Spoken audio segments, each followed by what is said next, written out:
Saudara pengurusi majlis, seterusnya tuan-tuan perempuan hadirin sekalian, terlebih dahulu saya ucapkan terima kasih kepada Prima. Pada mulanya saya ingat ini syarikat jual susu.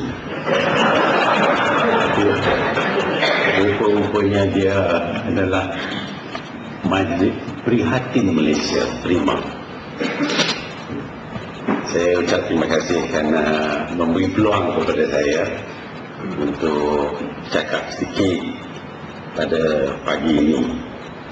Dan saya lihat bahawa yang ada ini bukanlah penjual-penjual susu lah tetapi juga ramai yang terdiri daripada berbagai kumpulan, termasuk juga ahli-ahli batilawat dan mereka yang sudah tentu tidak setuju dengan saya. Saya percaya bahawa mereka berada di sini kerana sebab-sebab tertentu, certain reasons. Saya bukanlah pakar dalam tulisan Shakespeare, tapi saya nak sebut satu perkataan yang digunakan oleh Shakespeare dalam Hamlet, iaitu yang berbunyi, "There is something rotten in the state of Denmark."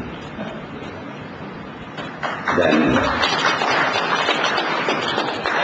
mungkin kehadiran kita pada pagi ini ialah kerana there is something rotten in the state of Malaysia. Bau busuknya demikian sehingga untuk mencari jalan untuk mengurangkan kebusukan ini, kita terpaksa berbincang usul asal busuk. Apakah benar keadaan dalam negara kita ini rotten? Itu terpulanglah kepada penilaian yang dibuat oleh kita. Kalau kita mengikut media arus perdana, tentulah keadaannya cukup baik, baunya cukup wangi di dalam negara kita, baik daripada segi politik, daripada segi ekonomi, ataupun daripada segi sosial. Tetapi media perdana juga tak dapat menghapuskan semua kita yang memberi gambaran yang lebih tepat berkenaan dengan keadaan di dalam negara kita ini. Umpamanya media perdana juga melaporkan tentang jenayah yang berlaku dalam negara kita. Mungkin jenayah ini di zaman Perdana Menteri lama pun banyak, tapi saya perception kita aja, kita tak buat perhitungan.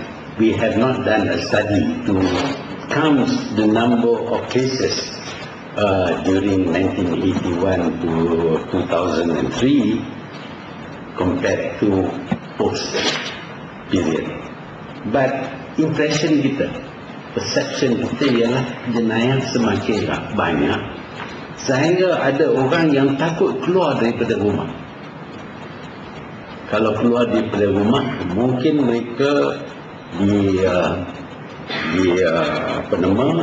disambung dengan cara yang kasar sehingga ada yang dimati kerana beg tangannya dirabut oleh penjenayah. Saya baru dengar bahawa seorang yang terkenal juga, semalam saya dengar, seorang yang terkenal juga pun dewasa. Apabila berjalan seorang diri di satu jalan, maka dianya melihat sebuah motosikal dengan dua orang batasnya, dan kemudian percubaan dibuat untuk menyaman daripadanya. Jelas sekali bahawa jalan-jalan kita sudah tidak diselamat lagi.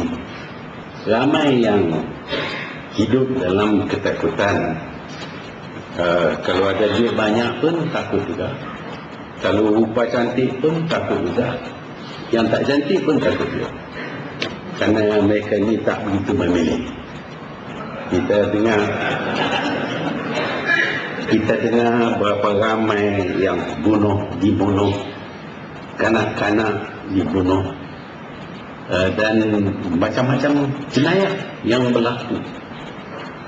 Saya fikir jumlah jenayah yang berlaku sekarang ini lebih daripada dahulu. Dan satu perkara yang terpaksa kita sebut ialah penjenayah jarang sekali didapati bersalah. Kita dapati orang yang membunuh didapati tidak ada kes. Orang yang menyogok wang tidak mengaku dia menyogok, dengan itu tidak ada kes juga. Jadi kalau kita bunuh orang dan kita tak mengaku kita bunuh, maka tak ada kes. Ini cara-cara baru. Dan kita